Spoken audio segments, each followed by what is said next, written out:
बिच्छू के नाम पर नाम रखना सुनना ये पहली बार हुआ है शायद।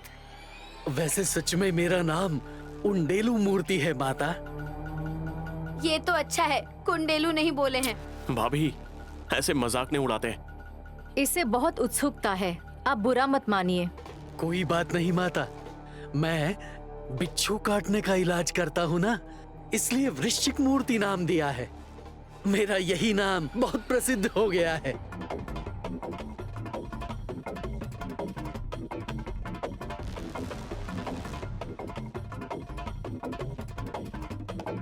आखिरकार आपको मेरी सासू माँ ने बुलाकर अच्छा काम किया है। वैसे कितने लाख लेंगे आप? अपना मुंह नहीं बंद रख सकती क्या? फीस के बारे में इनसे क्यों पूछ रही हो? पैसों की बात नहीं है, लेकिन ये दर्द बर्दाश्त के बाहर है। मूर्ति जी जल्द ही इसका इलाज कीजिए ना। चेक और फाइल पर दस्तखत करने के लिए भी दर्द से तकलीफ हो रही है उन्हें। सुमन, वो काम है, करना तो पड़ेगा, लेकिन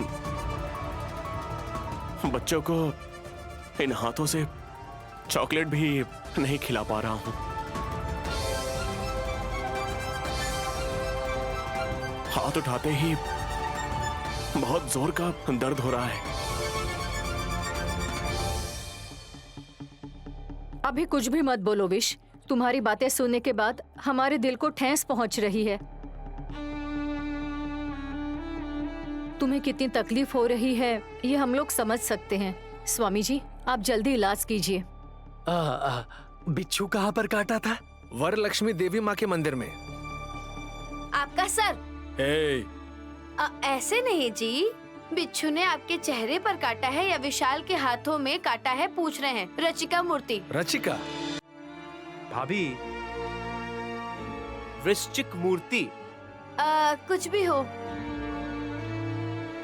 साहब जी के अंगूठे पर ही काटा है मूर्ति जी। पूरी तरह लाल पड़ गया है। कितने भी डॉक्टरों को दिखाने से भी, दवाइयां लेने से भी कोई फायदा नहीं हो रहा है। कहाँ? जरा मुझे दिखाइए।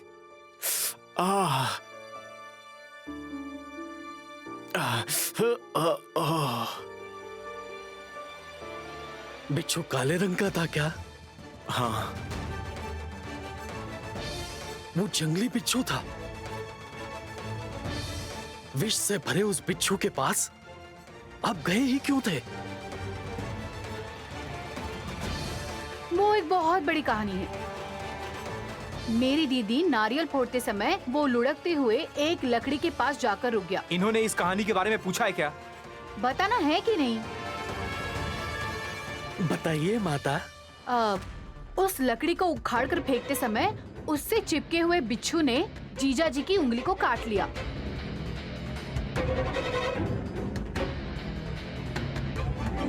उसके काटते ही उसे मार डालने से दर्द चला जाएगा, देखते हैं। लेकिन अगर ढूंढने पर भी वो नहीं मिला तो? मायावी बिच्छू था, चुटकी में गायब हो गया। उसके बाद वहीं पर खोदकर उस बक्से को बाहर निकाला था।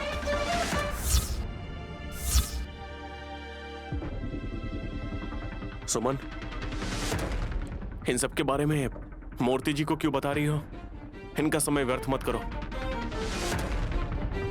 नहीं साहब, उस बक्से का बिच्छू के काटने से संबंध जरूर है।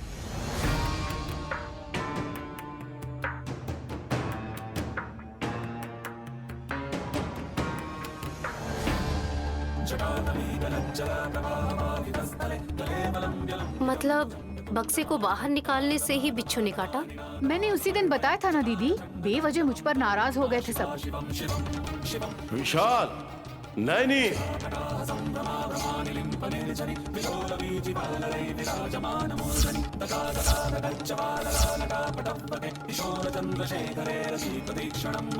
विशाल, नैनी। ए वल्लभ, गुरुजी आ गए हैं, अब हम फंस गए। हाँ, गुरुजी,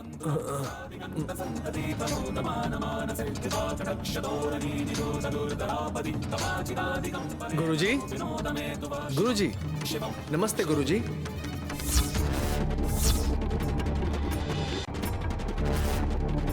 अंदर आइए ना गुरुजी, सही समय पर आए हैं आप। क्या हुआ गुरुजी?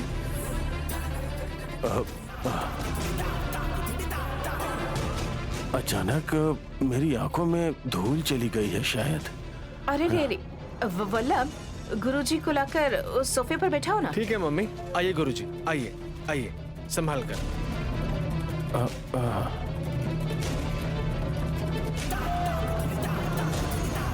आइए, बैठ जाइए, बैठिए यहाँ, आराम से बैठिए।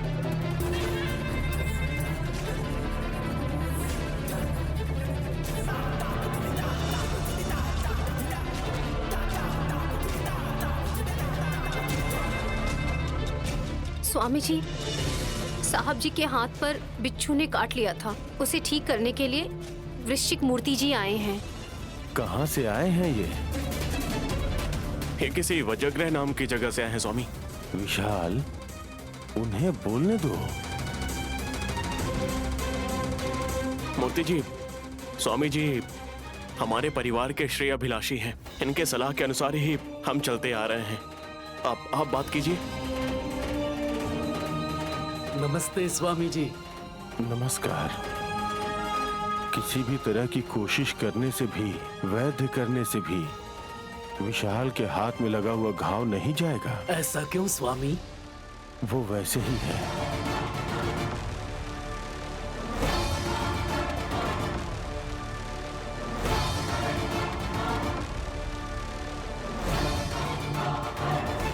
वैसे ही मतलब वृश्चिक मूर्ति जी को समझ में नहीं आएगा ना गुरुजी? अभी उस बक्से के बारे में क्यों पूछ रही हैं भाभी? लेकिन उस बिच्छू का काटना, बक्से का मिलना कोई संबंध है क्या? वृश्चिक मूर्ति जी ने कहा था ऐसा। ऐसे बोले हैं क्या? स्वामी जी, आपकी आंखों में धूल पड़ी है, इस वजह से जलन हो रही होगी। मैं जल्दी से पानी लेकर आऊं क्या? कोई बात नहीं नैनी। सच ये है कि मैं जिसके लिए आया हूँ, तुम पर बड़ी मुसीबत आने वाली है, यही बताने के लिए आया हूँ।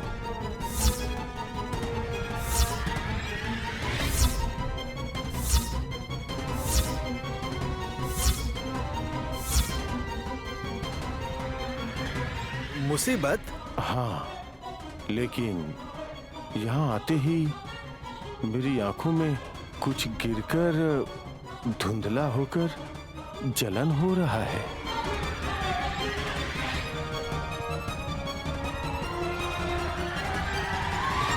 ओहो, हमारा भला करने के लिए आए हैं और आपको ऐसे तकलीफ हो रही है। माता, ये सब उस बक्से की वजह से हो रहा है, ऐसा मेरा मानना है। क्या है उसमें? मणिकांत, तुम अपना मुंह बंद करोगी? मैं नहीं बता सकता हूँ क्या? उसके बारे में बताने के लिए मना किया है ना? कोई बात नहीं है बेटे। क्या मैं इलाज करूं या ना करूं? कोई कुछ भी इलाज करने से कम नहीं होगा। हमारे स्वामी जी ऐसा बोल रहे हैं ना मूर्ति जी। विशाल, किसके हाथों में क्या महिमा है ये पता नहीं। इलाज करवाने से नुकसान क्या है? उपयोग नहीं है तिलोत्तमा।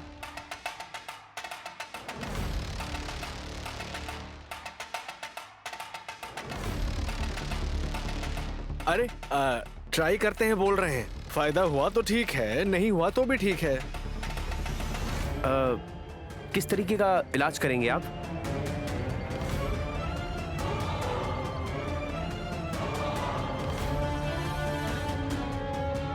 ये देवी माँ की विभूति है ना, उनके हाथ पर लगा दूंगा। माता रानी की लीला कुछ और ही होती है। अनावश्यक प्रयास लग रहा है। देखते हैं स्वामी, ठीक हो गया तो अच्छा ही होगा ना। अब ये विभूति ही है, इसमें किसी को संदेह हो तो मैं इलाज किए बिना ही वापस चले जाता हूँ। नहीं नहीं, आप लगाइए।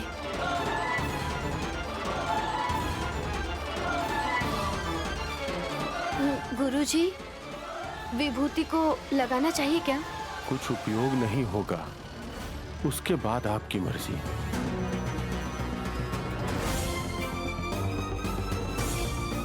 लगाइए, दर्द कम हो गया तो काफी है। ठीक है।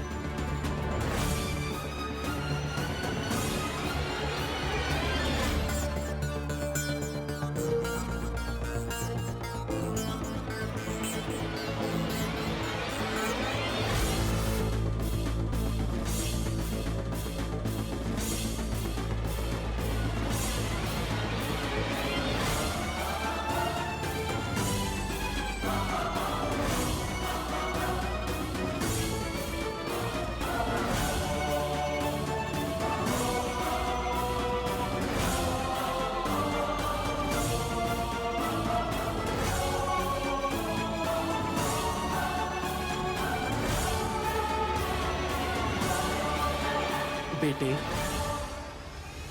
दर्द कम होने के लिए थोड़ा समय तो लगेगा, उसके बाद दर्द बिल्कुल नहीं होगा। ठीक है नैनी, इनको जो भी चाहिए देकर विदा करो। माता, अब मुझे कुछ नहीं चाहिए। महात्मा गुरुजी के दर्शन हो गए हैं। आपके पति ठीक हो जाएंगे तब आकर ले लूंगा। उस समय जितनी इच्छा हो दीजिए। स्वामी जी, चलता हूं मैं। शुभम भूयात। चलता हूं माता।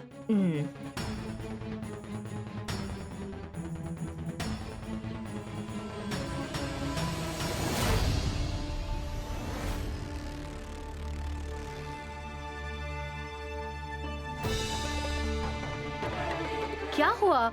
आपको मैं जहाँ जा रही हूँ वहीं आ रहे हैं। हाँ, मैं तुम्हारे पीछे आऊंगा, तुम अप्सरा की सुंदरी हो जैसे। हटो यहाँ से।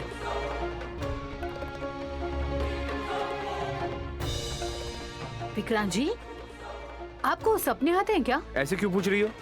तुम्हारी हरकतों से मैं सो नहीं पाता हूँ, इसीलिए मुझे सपने कैसे आएंगे, है ना? ऐसा नहीं है विक्रांत जी, मेरी दीदी खोद कर निकाले हुए बक्से के अंदर रखे हुए पेपर को पकड़ कर जा रहे थे, ऐसा सपना आया था मुझे। उसे लेकर गिरवी रखने के लिए कोई पेपर नहीं है मेरे पास। गिरवी विरवी मैंने कहा है क्या? मुझे पूरा बोलने तो दीजिए। अब तुम यहाँ से जाओ, मेरा टाइम वेस्ट मत करो। वही मेरी दीदी कुछ बातें करेंगी ना तो घंटों भर सुनते रहेंगे, लेकिन मेरी 10 मिनट भी बात सुनने के लिए तैयार नहीं होते। कैसे जीना चाहिए ये भाभी ने बताया है, लेकिन तुम्हारी बातें सुनने के बाद मुझसे बर्दाश्त नहीं हो रहा। मैं जैसे बोल रही हूँ आप सुनेंगे तो आप दिल से ही ये मानेंगे कि हम दोनों से सुखी इस दुनिया में कोई भी नहीं है। वो क्या है बताओ? कान खुले हैं, सुन रहा हूँ। दूसरे कान से नहीं सुनेंगे? इस कान से सुनना और यहाँ से निकाल देना, यही मेरी पॉलिसी है। पहले आप सुनिए तो। मुझे जो सपना आया था वो था कि विशाल जीजाजी की देखभाल करने में, बिजनेस विषय में ध्यान देने के लिए मेरी नैनी दीदी बहुत बिजी रहती है। गायत्री सासू माँ ने जो छुपा कर रखा था उस पेपर को ले जाकर हम मणिकांत क्षेत्र में जाकर कुबेर के सामान बनाकर वापस आए हैं। ये सपना अगर सच हो गया ना तो कितना अच्छा होगा पता है आपको? मैं अगर तुम्हें नहीं बताऊंगा ना तो इस घर में कोई नहीं बताएगा तुम्हें। शुक्र मनाओ कि मेरे साथ हो इस घर में, इसलिए सुरक्षित हो, वरना तुम्हें इस घर में कोई पूछेगा भी नहीं। पता है तुम्हें? अब मुझे क्या हुआ है? पागल पागल हो गई हो तुम। उस बक्से में रखे हुए पेपर को हाथ लगाने का तुम्हें कोई अधिकार नहीं है। अब जो तुम्हारे हक में नहीं है उसके बारे में सोचना बंद करो, नहीं तो तुम मेरा भी समय बर्बाद करोगी और अपना टाइम भी वेस्ट करोगी। समझ में आई बात? तो फिर मेरी दीदी ही जाकर और धन दौलत कमाएगी क्या? वहां जाकर कमाएंगे ऐसा किसने कहा तुम्हें? वो बड़ी क्या? कुछ नहीं। बोलोगी या नहीं? बड़े टीके वाली माँ का नाम लिया तुमने। बड़ी माँ मुझे जाने के लिए बोल रही थी, अश्लेषा नक्षत्र में पैदा हुई ना। ठीक है, तुम मर गई हो ये कहकर आकाश की तरफ उंगली दिखाना, सिर्फ इतना ही बताना तुम्हें बाकी रह गया है।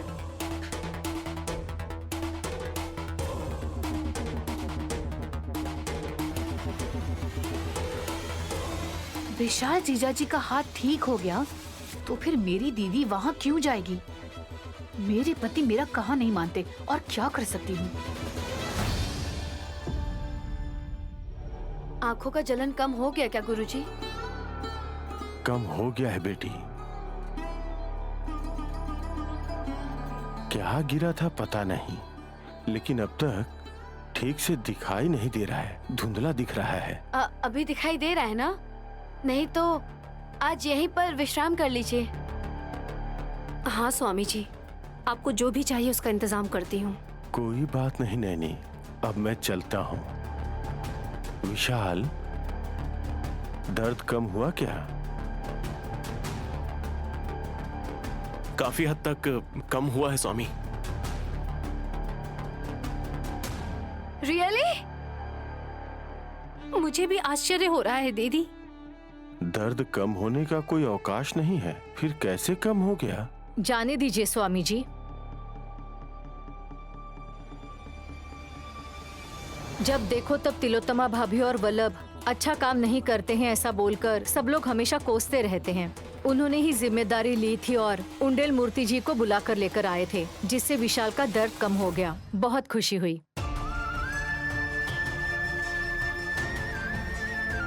जो कोई भी डॉक्टर नहीं कर सका वो किया उन्होंने। सिर्फ विभूति लगाने से ही ठीक हो गया है, मतलब वो एक हस्तवासी व्यक्ति है शायद। बेवजह में ही उनको ताना मार रही थी मैं। उन्होंने जो लगाया है वो विभूति नहीं है।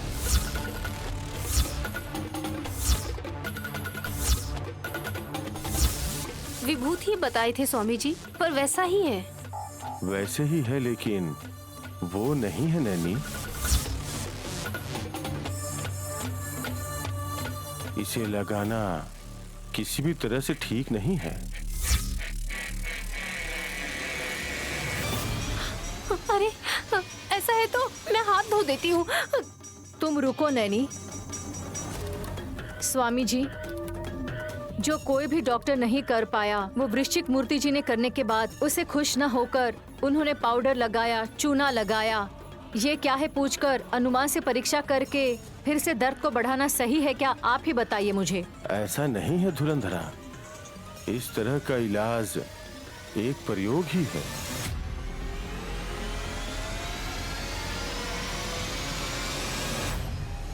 एक जो होने वाला था कुछ और ही होने वाला है, बता रहा हूँ। दर्द कम होकर जलन शुरू हो जाएगा क्या? ऐसे सोचेंगे तो सब कुछ अनुमान ही है। आप बेवजह बहुत घबरा रहे हैं स्वामी जी। साहब जी,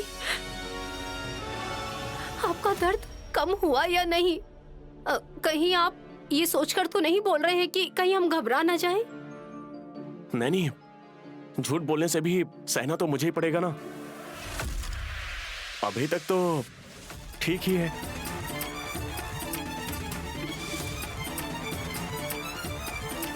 जो आए थे वो कौन हो सकते हैं? तिलोत्तमा वल्लभ मिलकर कोई साजिश रच रहे हैं क्या? स्वामी जी, आपकी आंखों में धूल पड़ी थी तो जलन हो रही थी, इसलिए आप उस वक्त ठीक से नहीं देख पा रहे थे। नहीं तो वृश्चिक मूर्ति जी कैसे इलाज कर रहे थे आप देख लेते। पता नहीं क्या किए, विभूति को लगाकर थोड़ी देर में कम हो जाएगा ये बताकर चले गए।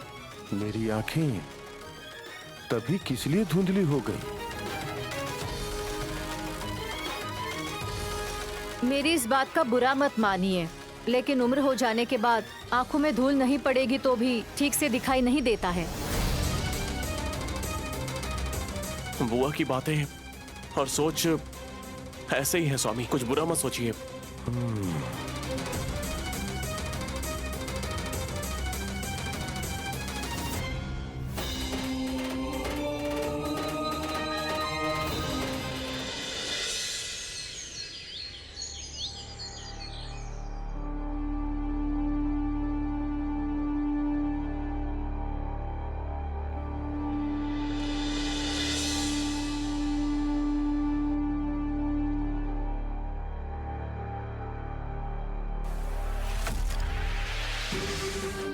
बेटा विशाल,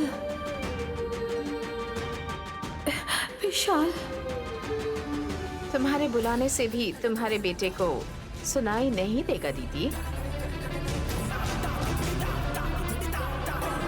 मेरे सामने ऐसे खड़े होकर इस तरह से मुस्कुराने की तुम्हारी हिम्मत कैसे हुई?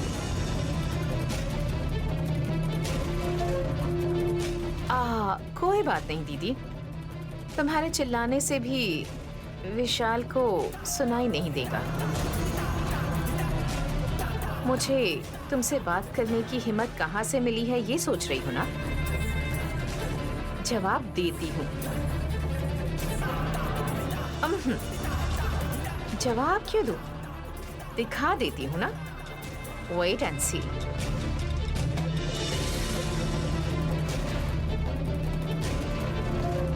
विशाल, बेटा विशाल, विशाल। सासू माँ, आपको दिखाई दे रहा है ना? विशाल के हाथ में दर्द होने के कारण टैबलेट लेकर उसे नींद आ गई, इस वजह से सो रहा है। तो क्यों डिस्टर्ब कर रही हैं? काम है। भाभी, कंपनी का काम है तो बाद में देख सकते हैं ना? हाँ भाभी, काम अभी हो जाना चाहिए क्या? क्या हो गया है? विशाल सो रहा है विक्रांत, और तुम्हारी माँ उसे जगाने की कोशिश कर रही हैं। सो रहे हैं क्या जीजा जी? आवाज देने पर भी उठ नहीं रहे हैं, मतलब दोबारा उठेंगे नहीं शायद ये। ए, तुम्हारे मुंह में कीड़े पड़े, ऐसे क्यों बोल रही हो तुम? चेक करने के लिए बोला, मैंने गलत किया क्या?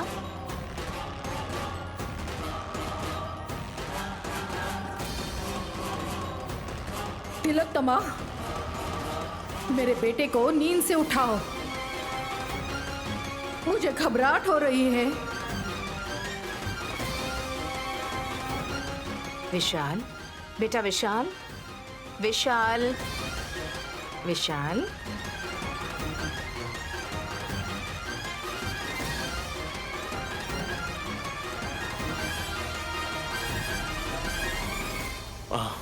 क्या माँ?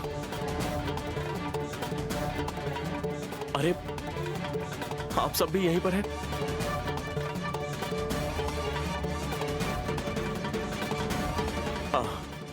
डॉक्टर ने जो टेबलेट दिया था उसे खा लिया है। अब थोड़ा असर हुआ तो सो गया था शायद। भाभी, आपने इसे नींद से जगा दिया। काम क्या है वो तो बताइए। ये फाइल ले लो बेटा। कौन सी फाइल माँ?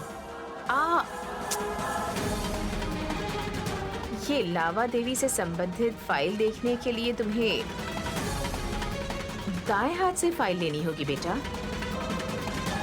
दायां हाथ उठाकर ले लो विशाल, नहीं तो ये कोसती रहेंगी।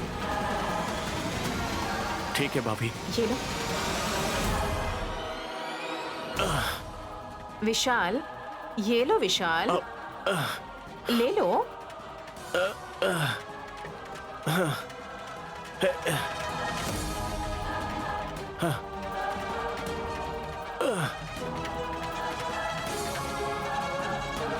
लो ना। ओहो, ले लेगा भाभी, एक ही बात बार बार क्यों कह रही हैं? नहीं ले रहा है ना विशाल? ले लो विशाल।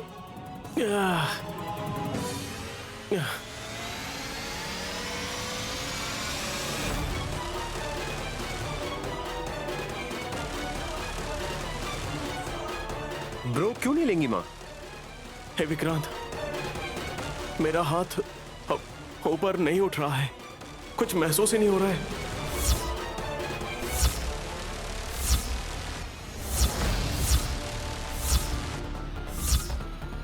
क्या हुआ भतीजे? विशाल, मूव करो। अरे ब्रो, come ठीक है on। ना आप? विशाल, मूव करो, हैंड मूवमेंट करो, करो विशाल। Come on bro. नहीं उठ रहा है। नैनी, कहाँ हो नैनी? जल्दी आ जाओ। दीदी, जल्दी आओ दीदी, जल्दी आओ बहू। जल्दी आओ। क्या हुआ ट्राई सुमन? करो। अरे रे, ऐसे क्यों चिल्ला रही हो तुम? विशाल का दायां हाथ काम नहीं कर रहा है। शायद लकवा मार गया होगा दीदी। देख रही हो ना गायत्री दीदी, हमारे विशाल की क्या हालत हो गई है।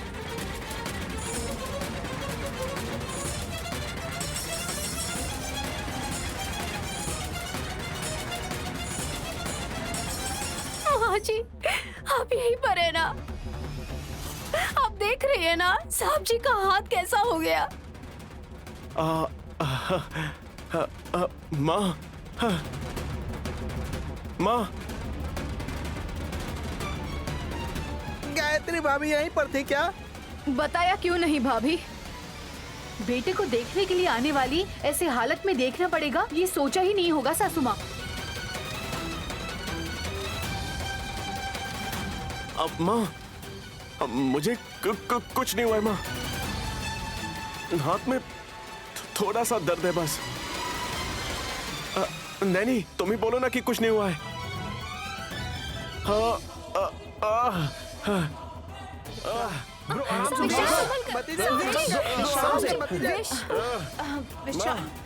माँ, माँ, मुझे कुछ नहीं हुआ है माँ, हाथ में बस थोड़ा सा दर्द है। नैनी, माँ कहाँ पर है नैनी? हाँ, नैनी बताओ नैनी। मेरा हाथ काम कर रहा है नैनी। लकवा मार के ऐसा मत सोचो।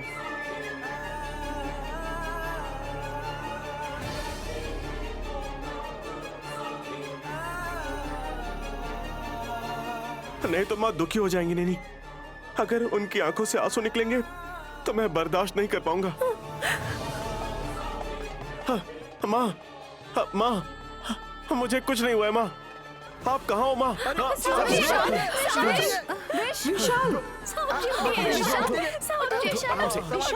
सोफे पर बैठ जाइए। साहब जी, आप इस तरह से नीचे गिरेंगे तो क्या माँ जी को तकलीफ नहीं होगी? नहीं, माँ से कहो ना कि मुझे कुछ नहीं हुआ है। मुझे कुछ नहीं हुआ है नैनी।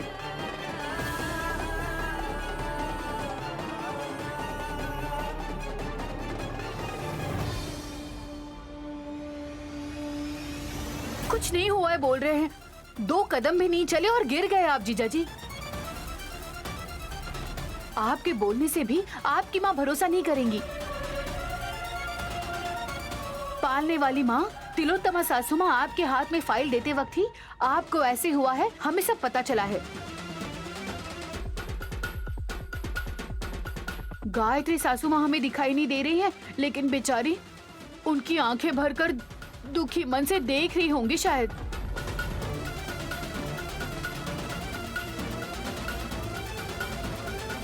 तुमने जैसे कहा है, गायत्री दीदी का चेहरा मुरझा गया। आंसुओं से भरी आंखों से अपने बेटे की तरफ देख रही हैं सुमन। हाँ, नैनी, माँ कहाँ खड़ी है नैनी? बोलो नैनी, उन्हें परेशान न होने के लिए मना करो नैनी। प्लीज नैनी, बोलो नैनी। नहीं, मैं ही मेरे बेटे के पास आ रही हूँ। साहब जी, माँ जी खुद आपके पास आ रही हैं। हाँ, हाँ सच में नैनी। मेरे पास आकर मेरे सामने खड़े होने के लिए माँ को बोलो नैनी। प्लीज नैनी, बोलो ना। ब्रो ब्रो ब्रो ब्रो, भाभी बोलेगी ब्रो।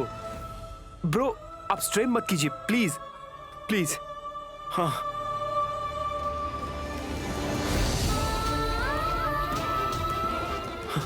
अम्मा, माँ,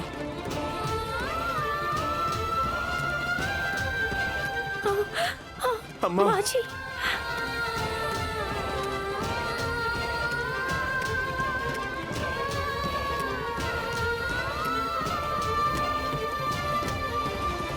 the great Gayatri group of companies की फाउंडर श्रीमती गायत्री देवी घुटनों पर बैठी हुई हैं।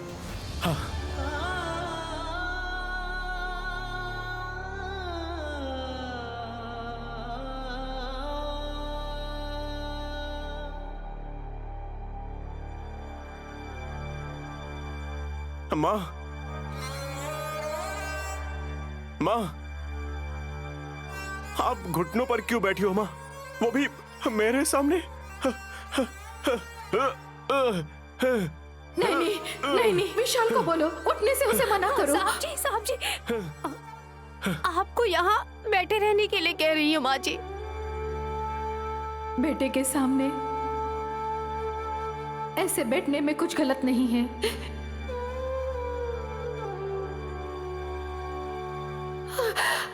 मेरे बेटे का हाथ इस तरह से कैसे हो गया? इस दुख से टूट गई हूँ।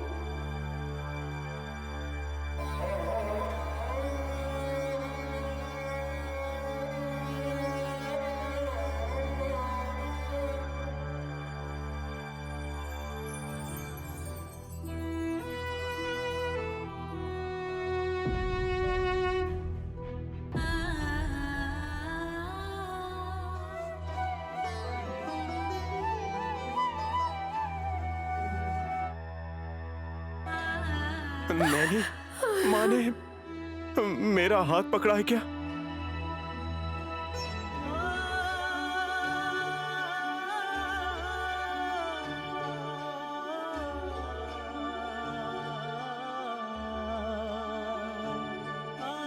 माँ, आप मुझे दिखाई नहीं दे रही हो, लेकिन मेरी बात मानो माँ, मुझे कुछ नहीं हुआ है माँ।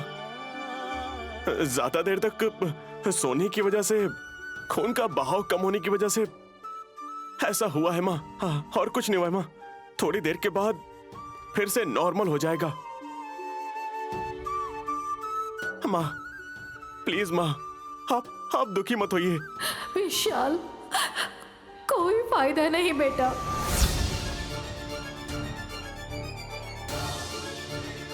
कितनी भी दवाइयां लेने से तुम्हारे इस हाथ में कुछ महसूस नहीं होगा।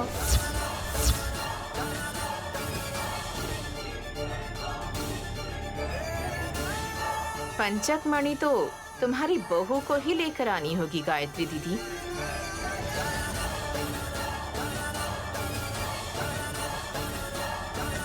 वो मणि लेकर आने से तब तक विशाल ब्रो की हालत ठीक नहीं हो सकती क्या?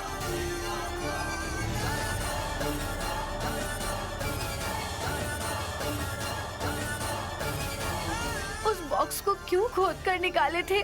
उस कागज पर क्यों ऐसे चित्र बने हैं? मंदिर के पास क्या पहुंचना है? मुझे कुछ भी समझ में नहीं आ रहा है।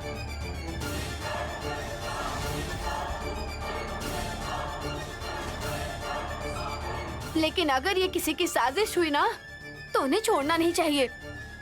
सही कहा हासिनी, उन्हें छोड़ना नहीं चाहिए।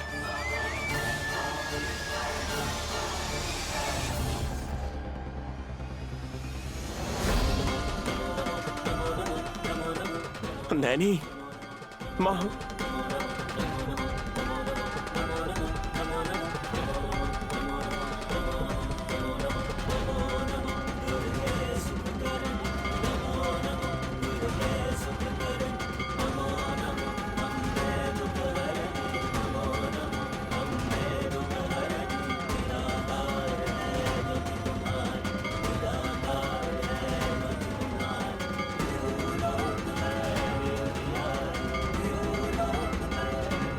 माँ जी, मैं जाऊंगी माँ जी। पंचक मणि लाने के लिए मैं जाऊंगी। इसमें क्या लिखा है बताइए माँ जी, कैसे जाना है बताइए। मैं अपनी जान दांव पर लगा कर जाऊंगी, उस पंचक मणि को लेकर आऊंगी।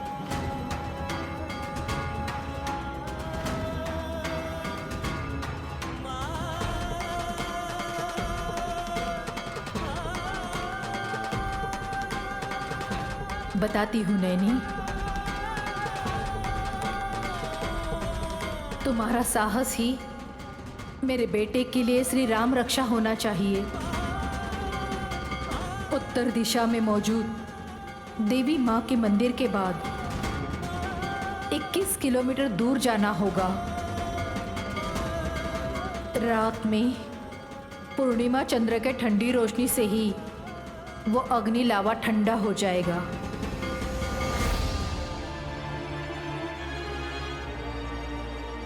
तभी वहां मानसा देवी मंदिर के पास पहुंच सकती हो। अंदर जाने के बाद उत्तर में, दक्षिण में, दोनों तरफ 2 पेड़ होंगे। वहां पर तुम्हें पानी का दिया जलाना होगा। तब जाके इतने समय से जिस जगह पर अंधेरा था उस दिए के रोशनी से ही मणिकांत दिखाई देगा। पंचक मणि को देवी माँ के अनुग्रह से हाथ में पकड़कर लाना होगा नैनी। मैं जरूर उस पंचक मणि को लेकर आऊंगी। अपने पति की हालत को ठीक करके रहूंगी माँ जी।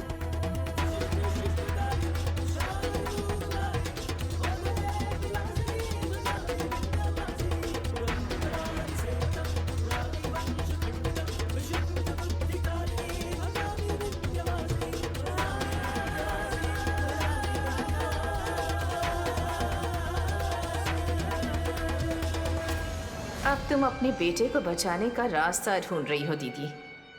मेरी जान लेने से ज्यादा अब खास काम तुम्हारे लिए ये है। नैनी, माँ को धैर्य से रहने के लिए बोलो। माँ जी चली गई है साहब जी। चली गई क्या? माँ, तुम कैसे जाओगी पता नहीं बहन। पहले इस छोटी को बोलना चाहिए। तुम्हारी वजह से ही उस गड्ढे में से बॉक्स बाहर निकाला। उससे पहले ही जीजा जी को बिच्छू ने काट दिया था। मुझे क्यों बोल रही हैं? भाभी, अगर विधि में ऐसा ही लिखा हुआ है तो हम कुछ नहीं कर सकते हैं।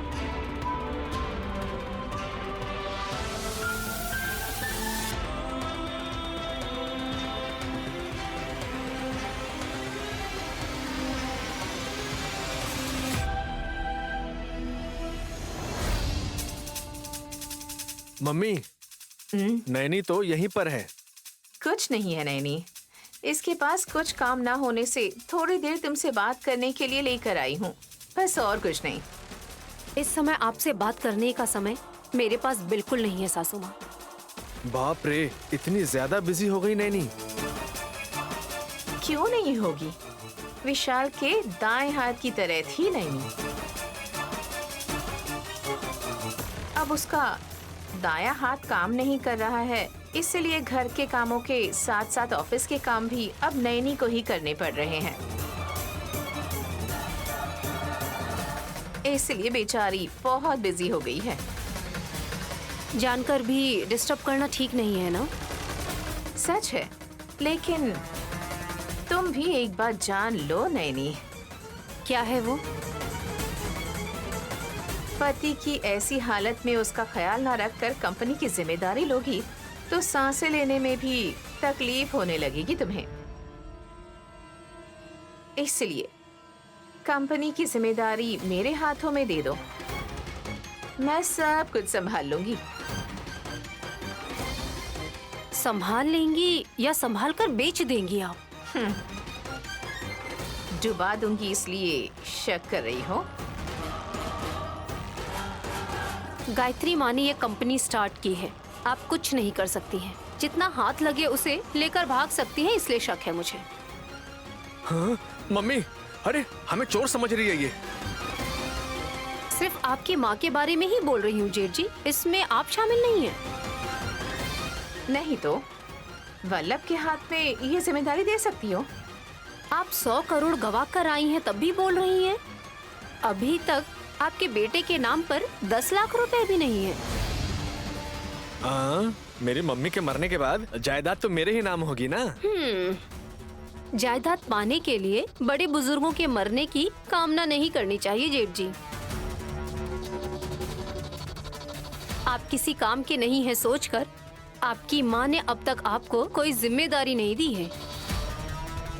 ऑलराइट, मेरे बेटे को कुछ भी नहीं आता है मानती हूँ, पर अब तुम्हारा पति भी कोई काम करने की हालत में नहीं है तो उस पर ज्यादा ध्यान दो। साहब जी का हाथ काम नहीं कर रहा है लेकिन दिमाग काम कर रहा है। उनकी समझदारी की वजह से ही इतनी सारी कंपनीज चल रही हैं।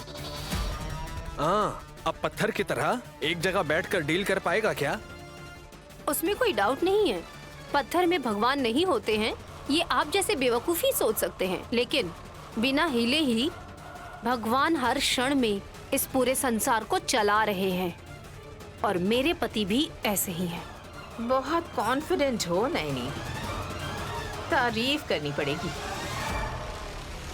इसी जिद से पंचक मणि लाकर विशाल की हालत ठीक करने की सोचो। आप नहीं बताएंगी तो भी मेरा कर्तव्य वही है सासू माँ।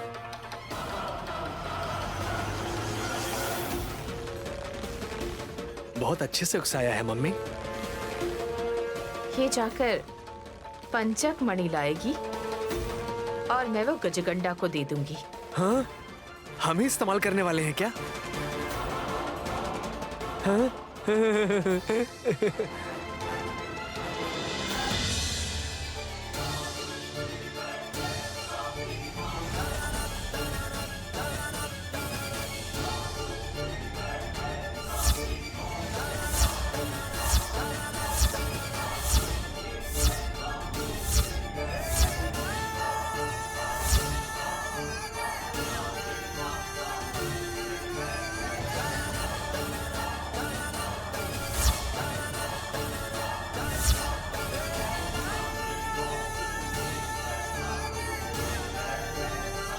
साहब जी,